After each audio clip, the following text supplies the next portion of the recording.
विषय आहे बाळ शिरीष कुमार. भारत म्हणजे नररत्नांची खाण, भारत म्हणजे नररत्नांची खाण, भारत म्हणजे शैलाची रत्नमान, भारत म्हणजे शैलाची रत्नमान. कशाची का नवरत्नाची कथा आपल्या समोर सादर करतो. पश्चिम देशातील नंदुरबार मधील ही गोष्ट सकाळ सकाळी खजिने शिरीषला हाक मारली.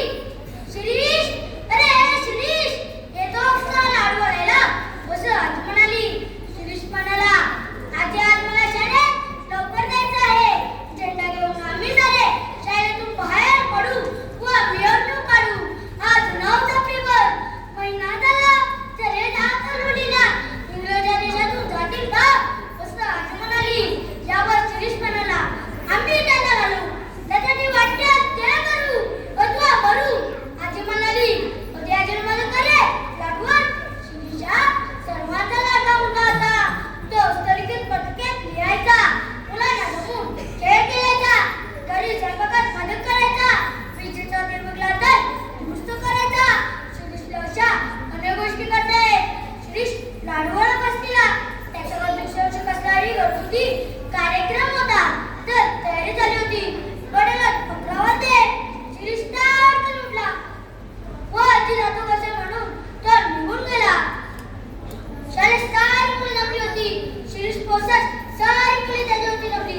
शिरीष, ते बघ पोलीस, सरकारने मिरवणुकीला बंदी आहे, झेंडा न्यायला बंदी आहे असे एका मुलाने ही माहिती दिली. असू दे बंदी, पोलीस काय करतील? पाटल लाठीमार करतील व मिरवणूक उडू लागतील. एवढ्यात ना आपण प्यायचं नाही, आपण आपल्या देशाचे शूष आहोत. शिरीषने सर्वांना गोंधळमध्ये उभे केले व एकाच्या हातात झेंडा दिला. इतक्यात एक पोलीस त्याच्यावर रिसवायला आला. झेंडा त्याने दुसऱ्याकडे दिला. दुसऱ्याकडे गेला पोलीस, त्याने तिसऱ्याकडे दिला. आता पोलीस चिडला व तडतडत निघून गेला.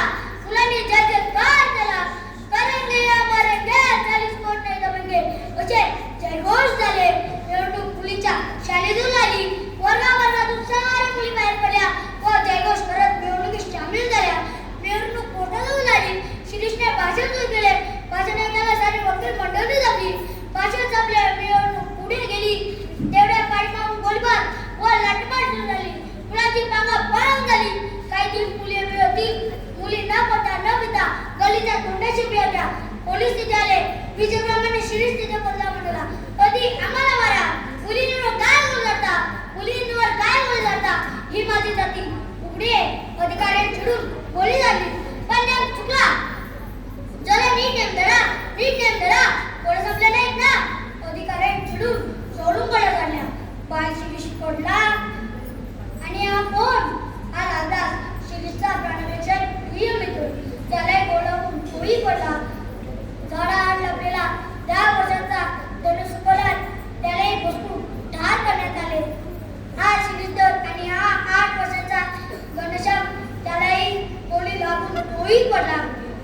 पाणी पाणी. शिरीष जोरात म्हणाला. लोकांच्या डोळ्यात पाणी आले.